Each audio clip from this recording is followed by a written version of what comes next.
तो मॉनिटरिंग करनी चाहिए। तो सोशल मीडिया की मॉनिटरिंग पे आए हारून साहब, अब एप्लीकेशंस बंद कर रहे हैं, लोग टिकटॉक तकलीफ में में हमारे हैं। बाद दोस्त बड़े दुखी हैं, बड़े आजुर्दा हैं, रोने वाले हो रहे हैं, और उसमें दलील वैसे बड़ी दिलचस्प दी जा रही है। वैसे आप यूज करते हैं टिकटॉक? नहीं, मेरे पास कहाँ वक्त, मैं कभी जिंदगी में फिल्म नहीं देखता ना टिकटॉक देखता हूँ। मैं तो सिर्फ देखता हूँ कि सोशल मीडिया पे ट्रेंड क्या है, और उस पे ट्वीट्स में ट्रेंड क्या है, लोग किन चीजों पे जोर दे रहे हैं। ठीक है, वो ये तो चंद मिनट मुझे देखना पड़ता है। मैंने ना कभी फिल्म देखी है, ना मेरे पास टीवी देखने का बहुत वक्त होता है। मैं ज़रूरी प्रोग्राम देखता हूँ और अखबार में बिल्कुल ज़रूरी चीज़ें पढ़ता हूँ। मुझे किताबें पढ़नी होती है, मुझे कोई और बतेरे काम है दुनिया में मेरे। आपका मतलब है लेकिन ये टिकटॉक बहुत लोग देखते हैं, लोगों को उससे दिलचस्पी है। अब उसमें बड़ी दिलचस्प एक तोजी की जा रही है कि जी अमेरिका ने बंद कर दिया, चीनी प्रोग्राम है, इंडिया ने बंद कर दिया, और हम उनके सब में जाके खड़े हो गए। देखिए, मेरा तो अव्वल रोज से ये नुक्ता नजर है, मेरा ख्याल है इतनी उजलत में ये फैसला नहीं हारून साहब, मैंने कुछ उसके ऊपर चीजें इतनी उजलत में। खैर, आप कीजिएगा, गुजारे ये है, मेरा तो सोशल मीडिया के बारे में पहले दिन से एक नुक्ता नजर है, क्या, जो कि मेरी फिलॉसफी ऑफ लाइफ है, मुकम्मल आजादी, मुकम्मल डिसिप्लिन। आप अपना शनाख्ती का, दोनों साथ में मुकम्मल आजादी होनी चाहिए इंसानों को कानून के दायरे में, ठीक है, और मुकम्मल डिसिप्लिन होना चाहिए। आप अपना आइडेंटिटी कार्ड नंबर लिखें, ठीक है, एक का लॉ होना चाहिए कि अगर कोई गलत लिखेगा तो वो सजा पाएगा, और ये प्रोसेस शुरू कर दें इजाजत का, और जो चाहे लिखें, फिर आप उसके जिम्मेदार हैं। ये अजीब गरीब बात है। और पॉलिटिकल पार्टीज इसकी जिम्मेदार है, मुल्क की 2 बड़ी 3 पॉलिटिकल पार्टीज इसकी जिम्मेदार हैं कि भाई उन्होंने आदमी रखे हुए हैं, वो गंदी गालियां बकते हैं। कितनी अजीब बात है। और हर आदमी को कहते हैं लफाफा, ये हमारे जर्नलिस्ट हैं, इनसे हम डिसएग्री करते हैं, और बात के साथ इंतहाई सख्ती से डिसएग्री करते हैं। मगर हम जानते हैं भाई, ये हराम खाने वाला आदमी नहीं है, ये हाथ फैलाने वाला, कशकोल फैलाने वाला आदमी नहीं, ये तो उल्टा ईगोइस्ट है, ये तो हुक्मरानों से लड़ने के बहाने ढूंढता है, ये तो हुकूमतों को नाराज करके शाद होता है, जो एक मिडिल क्लास की नफ्सियात होती है। और अखबारों का काम है, और है भी क्या। ये ठीक है, मुबालगा नहीं होना चाहिए, बैलेंस होना चाहिए, हिजान नहीं पैदा करना चाहिए, रोज रोज हुकूमतों के बदलने से कुछ नहीं होता। ये भी जिम्मेदार है भाई, इसका कोई निज़ाम होना चाहिए, गंदगी रोक दी जाए, हाँ, गंदगी रोक दी जाए, कवानीन होने चाहिए। और बाकी ये लोगों की एक तफरी है। अब मुसलमानों का अलमिया तो ये है कि खुद तो टेक्नोलॉजी में करना ही कुछ नहीं ना, खुद तो ये फतवा एक बड़े आलम दीन ने दे दिया, लाउड स्पीकर भी जायज़ नहीं है। और तुर्की में लोगों ने कह दिया प्रिंटिंग प्रेस की कोई ज़रूरत है, कुरान मजीद हाथ से लिखा जाना चाहिए। वो क्यों नहीं प्रिंटिंग प्रेस में छपना चाहिए, इसकी दलील क्या है? जैसे जैसे उसका असर बढ़ता गया है, ये 2 इंतहाई तबके पैदा हो गए हैं। एक तरफ फवाद चौधरी हैं जो कहते हैं जी कि अपना उनको तो पाबंदी नहीं होनी चाहिए, उनको वो कहते हैं जी ये आपको फांसी नजर आती है। भाई फांसी है, वो तो है। कच्चे दिमागों को अगर आप ये सारी गलाजत उनके सामने आएगी, इसका बुरा असर होगा। और जब बेहयाई पैदा हो जाती है तो अल्लाह के रसूल का कौल ये है कि बेहया अपनी मर्जी करे, उसका शुमार इंसानों में नहीं होता। एक जगह फरमाया कि गधे की तरह वो पड़ा रहता है सारी रात, उसे कभी ना खुदा याद आता है, ना वैल्यूज याद होती है, ना अखलाकी इक़दार। ज़ाहिर फवाद साहब ये तो नहीं चाहेंगे कि अखलाकी इक़दार का ख़त्म ही हो जाए, मुल्क जो है वो जंगल से भी बदतर हो जाए। बात यह कोई मॉनिटरिंग का निज़ाम नहीं, आज़ादी होनी चाहिए। देखिए ये बहुत से लोगों की तफरी है, वो बहुत से लोग तो फिल्मों में नहीं जा सकते, टीवी में नहीं जा सकते, बहुत सारे लोग, कुछ लोग इससे अर्न भी करते हैं। हाँ ठीक है, अगर वो जायज़ तरीके से अर्न कर रहे हो। लेकिन अगर इससे गलाजत और बेहूदगी, ये जो लाहौर के अलहमरा में जो ड्रामे होते हैं और कई जगह पे, इसके ऊपर तो नहीं कोई आता। इससे ज्यादा गलीज तरीन चीज तारीख इंसानी में शायद ही कभी हुई होगी, और किसी ने कभी इसका नोटिस नहीं लिया। ना मैंने शहबाज शरीफ साहब से कहता था 2 काम कर दे, मैं आपको लीडर मानता हूं, शहर की ट्रैफिक ठीक कर दें और ये गंदे ड्रामे बंद कर दें, लोगों को मौका दें कि वो अपना बुखार निकाल सकें। इसलिए कि लोगों का क्या दुख नहीं है लोगों के। देखिए क्या कोई भी रहा हो, चाहे मौलाना फजलुर रहमान ही कह रहे, उनका जाती मसला नहीं है, बिलावल को कोई प्रॉब्लम नहीं है, जरदारी साहब को कोई प्रॉब्लम नहीं है।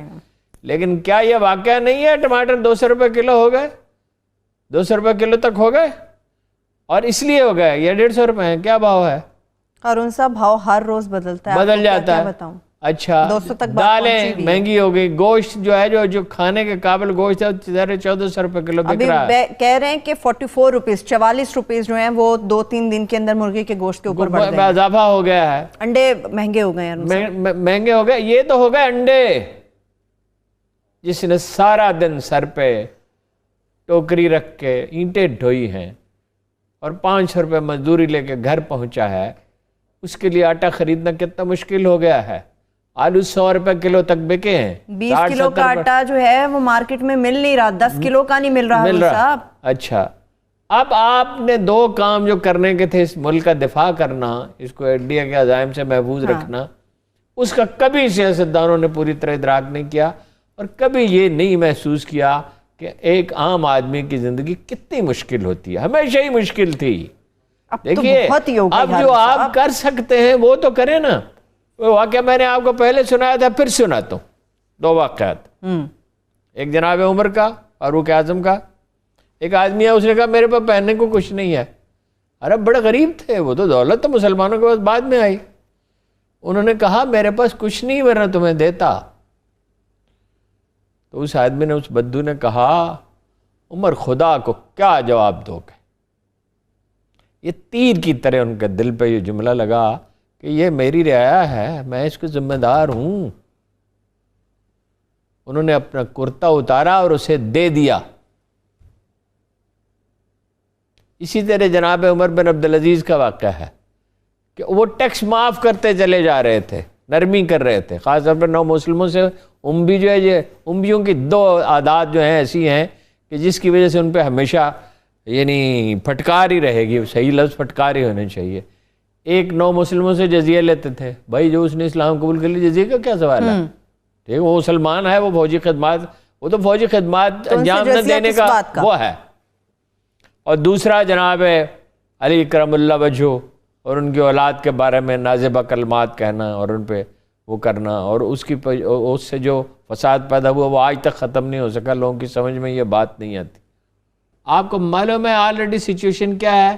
ताजर बैंकों में पैसे ही नहीं जमा करा रहे, तंग आए हुए हैं। पैसे 70-80% लोगों ने घरों में रखे। कराची में तो मैंने ये देखा है, मालूम क्या है, यानी कि लोग जो हैं वो चिटों पर लेन देन करते हैं सेठ, और मकान किराए पे लिए हुए हैं, उनमें पैसे रखे हुए हैं, बैंकों में पैसा नहीं रख रहे। इतना खौफ फैला दिया आपने। पैदावार बढ़ेगी, आबादी इतनी तेज़ी से बढ़ रही है, कोई प्लानिंग 2 साल में आपने उसके लिए की। 3% की शरह से तो आपकी आबादी बढ़ रही है। बच्चे जो हैं स्कूल नहीं जा रहे। अच्छा, आपको ये मालूम नहीं है कि स्मगलिंग हुई है गंदम की बड़े पैमाने पे? आपको ये मालूम नहीं है कि आपने इजाज़त दी चीनी एक्सपोर्ट करने की? वैसे चीनी 110 रुपये फ़ी किलो फरोख्त हो रही है हारून साहब। तो ये असबाब का क्या तयन करेंगे? और इसी सिविल सर्विस से काम लेना होगा। ये पैरेलल गवर्नमेंट नहीं आप बना सकते। देखिए, ताकत एक खौफनाक चीज़ है। इमरान खान साहब को मालूम होना चाहिए, जिस आदमी को इख्तियार देते हैं उसमें ताकत के इस्तेमाल का जज्बा पैदा होता है। वो खुद को दूसरों से सुपीरियर समझता है, दूसरों को अपने सामने जवाब दे समझता है, उससे खराबी पैदा होगी। इसी से सिविल सर्विस से काम लें, इसका प्लान बनाएं, दाना लोगों से मशवरा करें, अपनी टीम बेहतर बनाएं। ये बता दी, देखिए ये पैसा तो आड़ती ले जाता है। आलू एक दफ़ा नवाज शरीफ साहब ने ऐलान किया था कि आलू 5 रुपए किलो बिक रहे हैं जी। तो मैंने अर्ज किया था कि इसमें खुश होने की कौन सी बात है, इसलिए कि 7-8 रुपए से कम तो उस पर कास्ट नहीं आती। तो 7-8 रुपए से तो उसके सिर्फ पैसे पूरे होंगे, उसकी मेहनत का सिला भी नहीं मिलेगा और मुनाफा भी नहीं मिलेगा।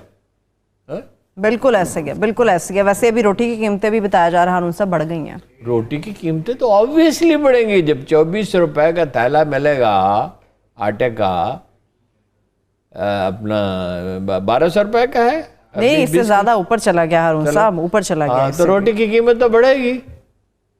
और रोटी की कीमत सिर्फ बढ़े नहीं, रात मैंने एक होटल पर खाना खाया तो पता चला कि चपाती इतनी पतली हो गई है कि बस ये कागज से कुछ ही ज्यादा भारी है। कितने की मिली वैसे हारून साहब आपको चपाती? मैंने नहीं पूछा, उससे पूछा नहीं। मगर ये खाना बहुत महंगा था, इतना महंगा था एक बहुत छोटे रेस्टोरेंट में कि मैं हैरान ही रह गया कि खाना इतना महंगा हो गया। तो आम आदमी तो फिर अंडे बहुत महंगे हो गए, मूंग की दाल बहुत महंगी हो गई, आलू महंगे हो गए, टमाटर महंगे हो गया, गोश्त महंगा हो गया, मुर्गी का गोश्त महंगा हो गया। अब तो हारून साहब मिर्चें भी बाकी नहीं रही, सस्ती नहीं रही, वरना 600 रुपए किलो मिर्चें, 600 रुपए किलो मिर्चें। आपको याद है मैंने वार्न किया था कि मिर्चें जो हैं उसकी फसल तबाह हो रही है ज्यादा बारिशों की वजह से। बिल्कुल याद है। तो ये उस वक्त उन्हें फिक्र होनी चाहिए। मिर्चें कौन सी मनों के हिसाब से इस्तेमाल होती हैं, अगर जरूरत की मिर्चें उस वक्त इंपोर्ट कर ली जाती हैं, मगर इनको हर चीज बाद में याद है। अब अपनी अपनी कुर्सी बचाने के दर पे इस वक्त अरुण साहब, इसके बाद ही कुछ याद आता है।